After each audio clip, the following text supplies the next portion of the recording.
Bienvenue à nouveau. À travers cette vidéo, nous allons découvrir la raison pour laquelle l'alimentation ne fonctionne pas malgré la présence de tension sur le fil stand-by. N'oubliez pas de liker la vidéo car cela nous motive beaucoup à continuer. Remarquez ici que nous avons une tension sur le fil vert. Cette tension est celle de stand-by. Lorsque vous la connectez à la masse, le ventilateur tourne, ce qui signifie que l'autre tensions sont également présentes, telles que 5 volts, 12 volts ainsi que 3 volts 3.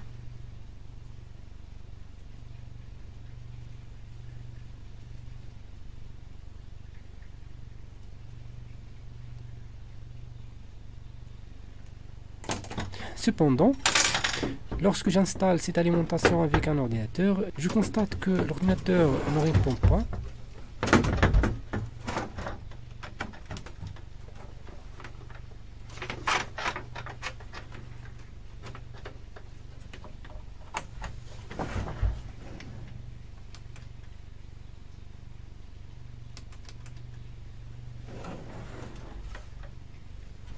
Maintenant, nous allons découvrir la raison de ce problème. Pour cela, bien sûr, il faut démonter cette alimentation. Si nous examinons de plus près ici, nous verrons des traces de gonflement sur ce condensateur ici, qui se trouve dans le circuit de stand-by. Nous trouvons ici deux transformateurs. Le petit transformateur est spécifique au stand-by, tandis que le grand transformateur est lié aux autres tensions. J'ai déjà expliqué cela dans une vidéo précédente sur la chaîne et je mettrai le lien de la vidéo dans la description pour expliquer le problème de l'absence de tension stand-by, qui est différent du problème que nous rencontrons dans cette explication.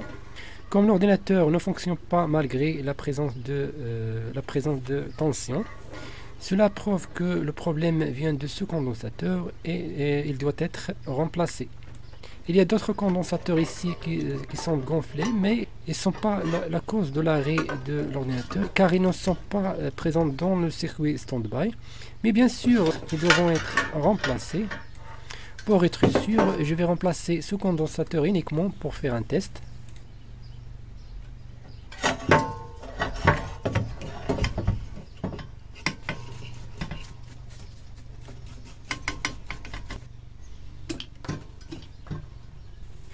Comme vous pouvez le voir ici, le condensateur a une capacité de 1000 microfarads avec une tension nominale de 16 volts.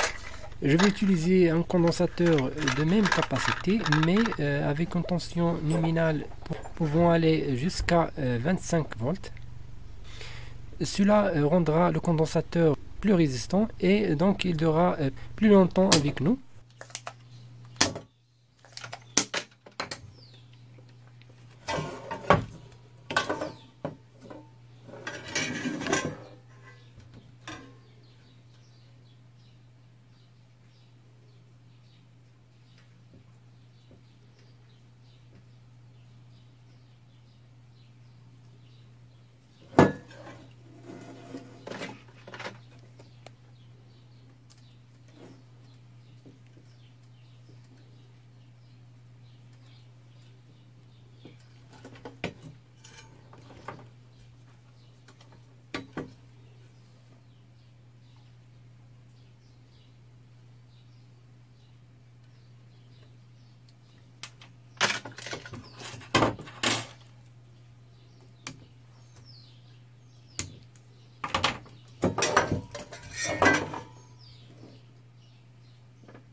Maintenant, je vais faire un test et voir si l'ordinateur va démarrer. Bien sûr, je n'ai pas encore remplacé les autres condensateurs gonflés.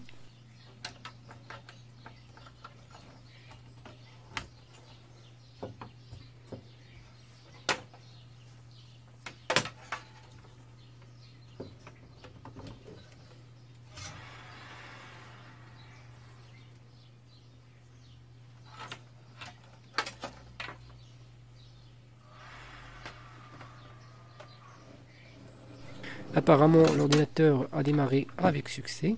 Maintenant, je vais vérifier l'indicateur LED. Il s'allume normalement, comme vous pouvez le voir.